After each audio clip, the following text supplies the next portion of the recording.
Choose your destiny. Flawless victory.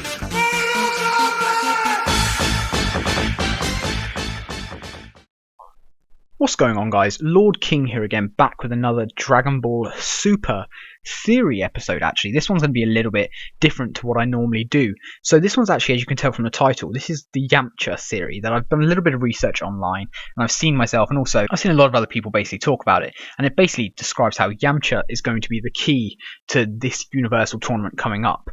Now, just a quick, as you can see on the screen, this is not how it's going to happen. Before you all think he gets some crazy super transformation, that is not how it happens, just to clarify you all now.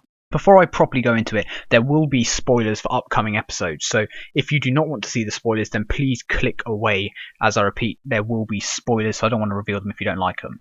Now, this is pretty much how we all remember Yamcha. It's this iconic scene, so this is more so how it's going to be, how he will affect, well, this theory. So as quickly saying, there will be spoilers. This is your warning. 5, 4, 3, 2, 1.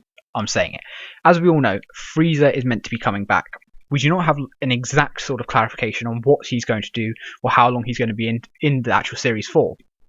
But what we're expecting in this theory is basically that Frieza is going to refuse to actually enter the tournament. So now Goku's idea is to resurrect Frieza for one day, again for the 9 billionth time they're resurrecting Frieza, but to get Frieza back for another day and to help in the tournament because Boo is actually out of the tournament where he's fallen asleep.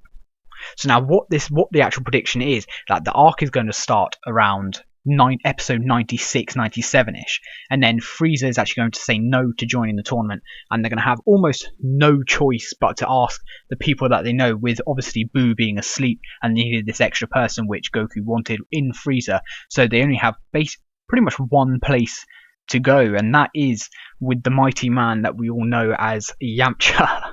So now Yamcha, as you can see pictured here, with Lord Beerus acting very, very chummy with him. Let's go actually into the theory. So now the theory pretty much goes as Yamcha is basically going to come in. If this is assuming he's actually recruited into the team, they all arrive there and they all start fighting, and Yamcha's going to see everyone and see how damn powerful everyone actually is. So he's basically, what he's going to do is he's going to try and hide the whole time.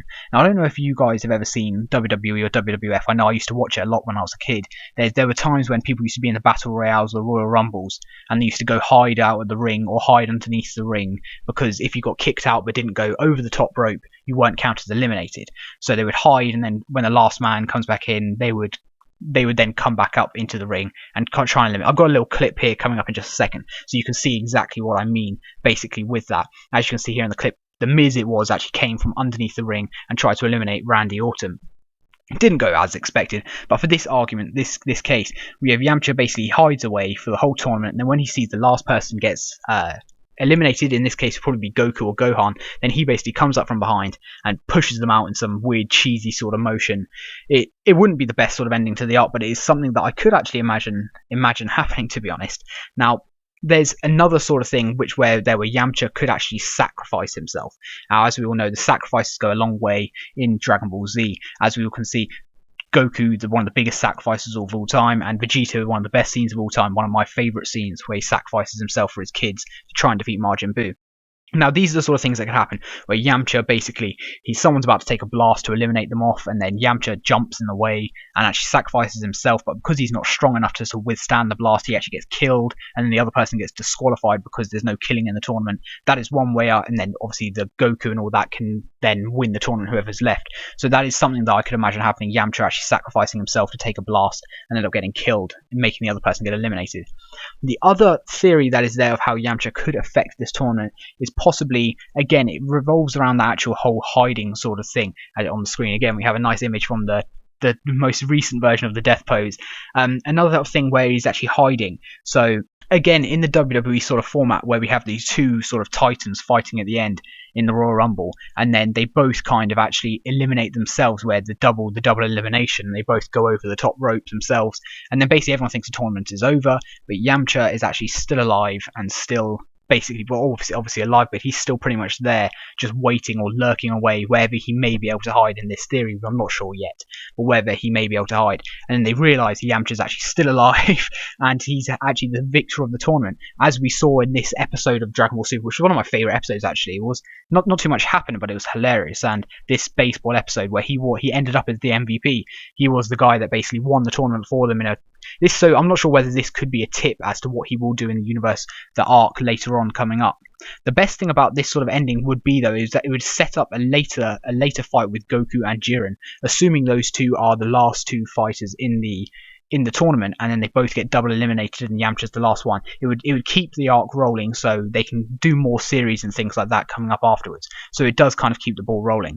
But basically what this kind of says is that Yamcha, being the man that he is, they're going to try and make him the savior once again, as he did in the baseball tournament. Now again, this is a very, very crazy sort of wacky theory. I know I don't expect this to happen, but I thought it was quite a cool one, so I wanted to touch bases on it with you guys, just to maybe make you more aware of the different sort of theories that are out there, because again, it's quite a cool sort of one, and it's quite nice to think about the different ways that Yamcha could come in and help the tournament if he was recruited in the end, or something happened to someone where they couldn't fight. Now, let me know in the comments if you want me to do any more theories on Frieza, Gohan theories. I know there's a lot of Mystic Gohan things or God Mystic Gohan things coming out. Goku theories, what his next transformation will be. This is Friday, so Friday I never really have too much scheduled in terms of video-wise. So it's more of a random video, so I can keep it to Dragon Ball theories or actual more gameplay, or even then other games like the UFC or UFC discussions, things like that. So it's quite enjoyable to do these sort of theory ones every now and then, so I thought I would enlighten you all with this, mine and some other people's theories that I've seen online about Yamcha. Somehow he's going to win the tournament in some cheesy way. Again, do not expect this to happen. This is just a bit of fun, but again, it's Dragon Ball. Absolutely anything can happen. Toriyama is renowned for being that sort of person, so anything can happen, but do not take it too literally. As always, guys, thank you very much for watching my videos. I hope you can tune in next time. Please like, share, and subscribe. And again, yeah, share as much as you can. Helping me grow is the biggest thing possible. So thank you as always to those who always watch, and thank you to those who are the new watchers. So as always, guys, thank you very much. Goodbye.